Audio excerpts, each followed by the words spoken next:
Hey guys, it's Karenology. This one is pure chaos. You have to hear how it all went down. When I first moved into Maplewood Estates, I believed I had found the perfect home. It was a quaint, quiet neighborhood with lush green lawns and charming houses aligned in tidy rows. After years of military service and countless deployments, I craved stability and peace. A place where I could unwind and maybe even start anew. The house itself was modest but perfect for me. A single-story bungalow with a sturdy fence, a spacious yard, and a small workshop where I planned to restore my grandfather's antique furniture. What I didn't know was that beneath the pristine facade of this suburban utopia lurked a darker force, the Homeowner Association, HOA. At first, the Homeowner Association's presence seemed benign. I received a welcome packet and a friendly letter explaining the community rules. But it didn't take long for their true nature to reveal itself. Karen, the president of the HOA, was a force to be reckoned with. Her real name was Martha, but everyone, even her fellow board members, referred to her as Karen behind her back. Her reputation for micromanagement and authoritarian tactics was legendary in the neighborhood. It started small. I received a notice about my mailbox being outdated. According to the HOA, it didn't meet the community aesthetic. A week later, there was a fine for leaving my trash bins out for more than 2 hours after pickup. I shrugged it off, paid the fine, and replaced the mailbox. But the fines kept coming. One day I found Karen standing on my front lawn with a clipboard in hand, scrutinizing my flower beds. "Mr. Miller," she began in a tone that dripped with condescension, "those marigolds clash horribly with the community's designated color palette." "Excuse me?" I replied, struggling to mask my irritation. I wasn't aware marigolds were a crime. She smirked.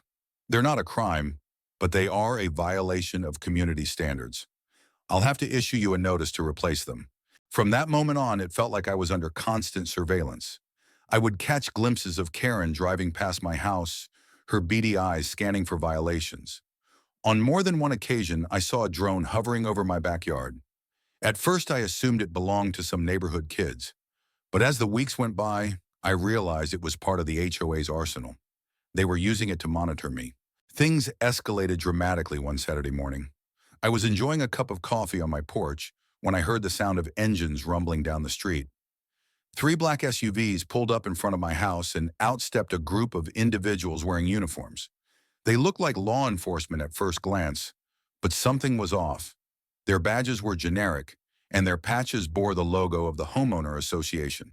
One of them, a burly man with a clipboard, approached my door and knocked loudly. I opened it, coffee still in hand. "Can I help you?" I asked, trying to keep my tone neutral. "Mr. Miller," he said gruffly, "we're here on behalf of the Homeowner Association. Under the new Community Safety Initiative, we're confiscating all firearms from residences within Maplewood Estates." I blinked, convinced I had misheard him. "You're what?"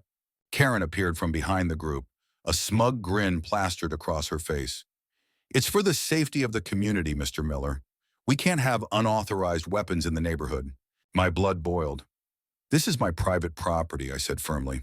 "You have no right to enter my home, let alone take my firearms." The burly man gestured to his clipboard. "We have authorization from the HOA to enforce this policy." "That doesn't make it legal," I snapped. Karen's smile widened. "Refusing to comply will result in immediate fines and potential eviction, Mr. Miller. We're simply trying to maintain order." I stood my ground. "You're not law enforcement. If you think you can just barge into my home and take what's mine, you've got another thing coming." The situation quickly devolved. The so-called HOA enforcers began shouting, demanding access to my house. I refused to back down. "If you don't leave," I warned, "I'll call the real police." Karen laughed. Go ahead, they'll side with us. After all, we're just enforcing community safety." I did call the police. When they arrived, it became clear that the Homeowner Association's initiative was nothing more than a power play. The officers were visibly uncomfortable as Karen tried to explain her actions, waving a stack of papers that supposedly justified her authority. "Ma'am," one officer said, "you don't have the legal right to confiscate property, especially not firearms. This is a matter for law enforcement, not a homeowners group." Karen's face turned bright red. She sputtered, "But we have rules. He's violating the rules." The officer glanced at me. "Do you want to press charges for trespassing?" Before I could answer, Karen hissed, "You'll regret this, Mr. Miller." As the police escorted the HOA group off my property, I knew this was far from over. Karen wasn't the type to back down, and the lengths she had already gone to were proof of that. I had just declared war on the homeowner association, and they weren't going to fight fair. The confrontation with the homeowner association, HOA, left me shaken but resolute. That night I sat at my dining table, surrounded by documents, community rules, legal guides, and anything I could find about property rights. Karen had overstepped, and I was determined to expose her tactics for what they were: intimidation and abuse of power. But Karen wasn't going to let the incident slide. By morning, I found another letter taped to my door. This one was more aggressive than before, accusing me of endangering the community and threatening to escalate fines if I didn't comply with their demands. The bold print at the bottom read, "Final notice before legal action." I knew I couldn't face this alone. My first step was to reach out to my neighbors. I'd seen others complain about Karen's antics in hushed tones, but no one had openly defied her. I hoped that by rallying support, I could gather enough voices to challenge the HOA's authority. To my surprise, several neighbors agreed to meet at my house that evening. That night, my living room was filled with a mix of nervous energy and simmering frustration. People shared stories about arbitrary fines, sudden rule changes, and Karen's manipulative tactics. One elderly couple, the Robinsons, revealed that Karen had tried to force them to sell their home, claiming it didn't meet the HOA's aesthetic standards. "She said we were bringing down property values," Mrs. Robinson said, her voice trembling. "We've lived here for 30 years. This is our home." Another neighbor, a young mother named Clara, described how drones had hovered over her yard while her children played. "It's creepy," she said. "They're watching us, looking for any excuse to fine us." We decided to form a united front. Clara volunteered to help document incidents, and Mr. Robinson offered to research legal options. As the meeting ended, I felt a spark of hope. Karen might have power, but we had numbers. The next morning, that hope was tested. I woke to find a new development. My power had been cut off. At first, I thought it was a routine outage, but when I called the utility company, they informed me that the HOA had requested the disconnection due to unpaid community fees. Fuming, I grabbed my phone and recorded a video of myself addressing the situation. I posted it online, explaining how the HOA was retaliating against me for standing up to them. The response was overwhelming. Neighbors, former residents, and even strangers shared similar experiences, flooding the comments with support. Karen, however, wasn't done. That evening, I caught sight of her walking down the street with a smug expression and a clipboard. She was accompanied by two men in suits, lawyers no doubt. They stopped at several houses, likely issuing more threats and notices. When they reached my property, I stepped outside to confront them. "Back again, Karen?" I asked, folding my arms. She sneered. "Mr. Miller, this is your final warning. Your continued defiance is jeopardizing the harmony of this community." "You mean your control," I shot back. "You're abusing your power, and you know it." One of the lawyers stepped forward. "If you refuse to comply, we'll pursue legal action," he said. "We have the authority to enforce the rules." I stared him down. "You might have authority, but you don't have the law on your side, and I'm not backing down." The next day, Clara called me in a panic. Drones had returned, circling her backyard and capturing footage of her kids. Another neighbor reported that their car had been towed from their driveway for being improperly parked. Karen was escalating her campaign of intimidation, targeting anyone who aligned with me. Determined to fight back, I contacted a local news station. They agreed to cover the story, and within days, a reporter arrived to interview me and my neighbors. The segment aired that evening, shining a spotlight on the HOA's oppressive tactics. Karen was livid. I could see it in her eyes the next time we crossed paths. "You're making a mistake," she hissed. "You're not just fighting me. You're fighting the entire system." I met her glare. "Then the system needs to change." Late one night, while reviewing documents Clara had gathered, I stumbled upon something shocking. Hidden among the HOA's financial records was evidence of misappropriated funds. Karen and her cronies had been funneling community dues into personal accounts and shady construction deals. It was the leverage we needed. With this new information, I knew the fight was about to reach a boiling point. Karen had built her empire on fear and corruption, but now the foundation was starting to crack. The discovery of the financial records changed everything. Claire and I spent hours combing through the documents, piecing together a timeline of Karen's fraudulent activities. It was clear she'd been funneling HOA funds into personal accounts and kickbacks from the shady construction company. This wasn't just about power, it was about greed. The next step was to present our findings. I reached out to the local news station that had already covered our story, and they agreed to investigate further. Meanwhile, Clara organized another meeting at my house, this time with a larger group of neighbors. Word had spread, and people were ready to act. That evening, my house was packed. Clara displayed the financial records on a projector, explaining how Karen had been exploiting the HOA for years. Shock and anger rippled through the room. "She's been stealing from all of us," Clara said. "This isn't about community standards. It's about control and profit." The Robinsons stood up. "We've had enough," Mr. Robinson declared. "Let's take this to the authorities." It was a unanimous decision. We drafted a formal complaint and gathered signatures from nearly every homeowner. With the evidence in hand, we were ready to confront Karen. But Karen wasn't going down without a fight. The next morning, I found my workshop's windows shattered and graffiti sprayed across my fence. "Traitor." Clara's tires were slashed, and other neighbors reported similar acts of vandalism. It was clear Karen had her loyalists or was willing to pay for them. We reported the incidents to the police, but there was little they could do without direct evidence. Still, the harassment only strengthened our resolve. The local news station aired an expose on the HOA corruption, complete with interviews and footage of the damaged properties. Public opinion quickly turned against Karen.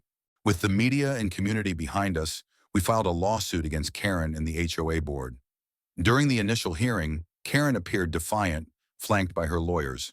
She dismissed the allegations as baseless accusations and tried to paint me as a disruptive outsider. But when our attorney presented the financial records and video evidence, the courtroom atmosphere shifted. Karen's smug demeanor cracked as the judge ordered a full investigation. The HOA's assets were frozen, and Karen was temporarily removed from her position. Karen's downfall sparked a wave of change. The interim HOA board, made up of volunteers from the community, began reviewing the rules and reversing many of Karen's draconian policies. Neighbors who had once feared speaking out now felt empowered. But Karen wasn't finished. Late one night, I heard a noise outside. Looking through the window, I saw Karen and two men tampering with my fence. I grabbed my phone and recorded everything. When I stepped outside, she glared at me but said nothing. The men retreated, and Karen drove off. I shared the footage with the police and the news station. It was the final nail in her coffin. The community rallied once more, this time demanding her permanent removal and criminal charges. Karen's empire of fear had crumbled, but I knew she wasn't going to give up quietly. With Karen temporarily removed from her position, the neighborhood began to feel lighter.